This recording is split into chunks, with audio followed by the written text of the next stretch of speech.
share my coping techniques for life in general, which you should all run away screaming if I'm giving you tips on the coping techniques. But this will help you rise above your situation, I hope, no matter what you face, what challenges you face.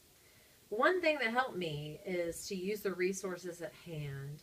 And of course, a support group is a great resource just to get together with people who understand your life and your situation, that you don't have to go through a 30-minute explanation. You can just use that shorthand. Well, this is how I'm feeling today, or, my spoons are all gone, and they'll know exactly what you mean. To be surrounded by people who understand you, but also people who are going in a positive direction, because it's easy to be around people who are in our situation and be so depressed by them that you think, oh my Lord. We had one lady who lost her daughter came up to me not long after the accident, and she said, every day, every hour of every day, you will miss your daughter. Your life will never be the same. And every hour you will think of her. And I was just like, let me drive my car into the Red River right now, because I get what you're saying, and I didn't say that to her, and honestly, that's the way she felt. Mm-hmm. But I thought, there is no hope for me if this is all I have to look forward to. But God has shown me that it's not that way, and I can choose for it not to be that way. So that's one of the resources, to be around other people in a support group, information, blogs from those who've successfully dealt with your issue. People, sometimes we just need to know that, gosh, people have made it through this. Wow. There are people who are living with MS who are happy and successful, and we hear so much bad news in our world. We need those shining examples that, okay, well, I can be somewhat normal, or maybe God can continue to use me even with this disability or this problem. And, that's such a blessing. And Carrie, I think you're a great example of going on with your artwork and children's ministry, and you're not going to be defeated by that. And I think it's great to just have examples to help us get on down the road. My favorite quote from Pierre Teilhard de Chardin: we are not human beings having a spiritual experience. We are spiritual beings having a human experience. And I've shared that many times in Sunday school. But the greatest resource for me has been my faith.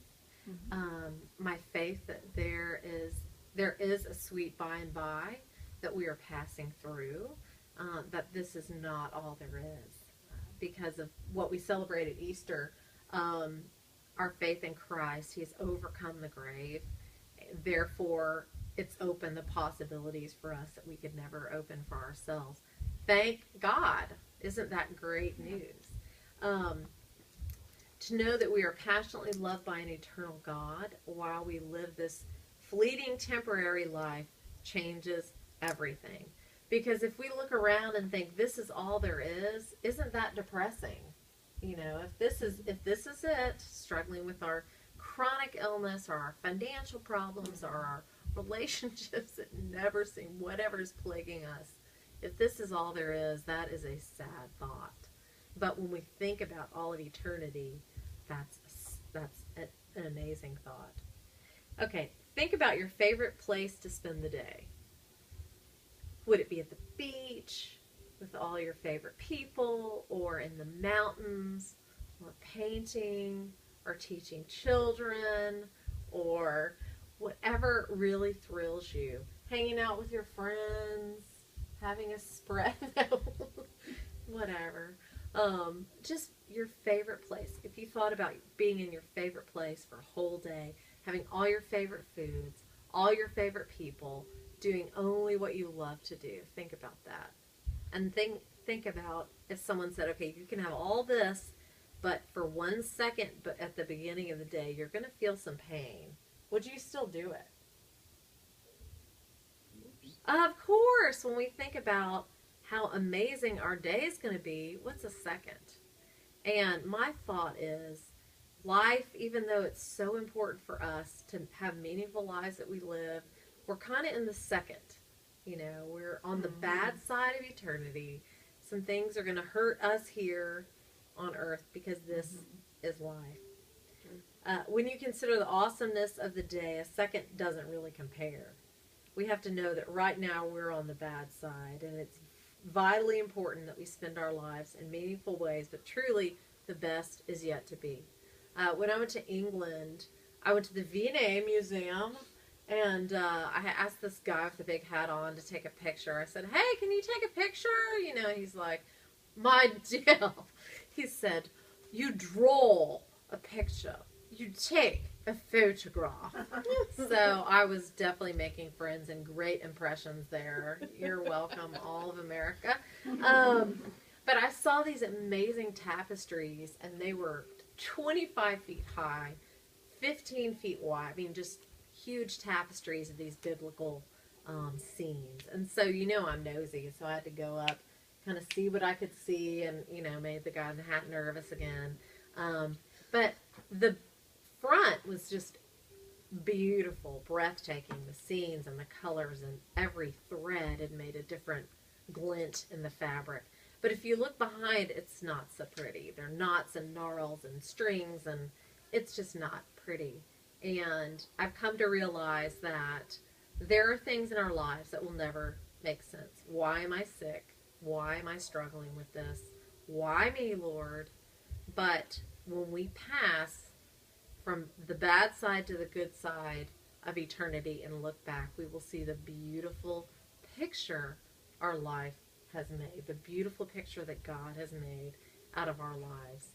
And right now there's strings and gnarls and knots, and it doesn't make sense. And anyone who tries to explain to you why certain things happen should scare you to death.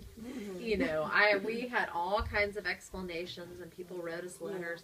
This is why your daughter died, and blah, blah, blah. I'm thinking, well, if God doesn't feel the need to explain it, then chances are that you don't have the right information. And sometimes people cannot be the biggest help, even though they're trying to be, and they may think they are. But nonetheless, there will be an explanation, but we just have to sometimes slog through the tough times. But anyway, that is my illustration for all of eternity. 2 Corinthians 4:16 through 18 says, "Therefore we do not lose heart, though outwardly we are wasting away, inwardly we are being renewed day by day."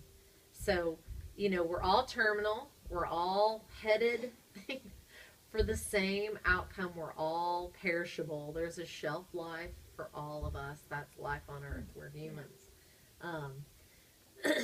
But we can be renewed day by day because we have what's inside is going to go on and last forever. And I'm so glad that it's not the outside that's going to last forever. Amen. I just get older and I look at myself in the mirror and say, God, you're so creative, the place you think to store fat, because that's just, wow, that's interesting right there. But life on earth includes suffering for all of us. Time wounds all heals. And we're all either in a crisis, coming out of a crisis, or headed for a crisis. Isn't that a great thought? We're looking forward to that. But that's part of life on this planet. God gave me a powerful phrase that I use in my mind every day. Because even though I lost my daughter, lo and behold, there are thousands of daughters and mothers everywhere I look, right? I mean, they're there. People go on with their life. How dare them? So that's just part of living here. You can't go to the grocery store or carpool or anywhere and not see these mothers and daughters. But a phrase that God just kind of planted in my spirit was, this is not my road anymore. This is not my road anymore. I've had a daughter. I did the best job I could possibly do. This is not my road anymore. Because I knew the sooner I could accept my situation as irreversible, the sooner I could continue on in life. Do I want to live without my child? No. Do you want to live with an illness? No. Does anyone ask for your vote in the matter? No. But it is what it is. And we have to continue. And know that you may look at a healthy person and say, okay, Lord, that's not my road anymore. Because we can spend all of our time being so angry and miserable as we look at other people and what they have that we don't. That we waste our day. We can use all of our spoons. Because it takes a lot of time and energy to churn, doesn't it? It takes a lot of time to be jealous, a lot of time to be frustrated, and to ask those questions why, which is a huge waste of energy, I found. Because if anyone could explain to me why, it still wouldn't make things better for me.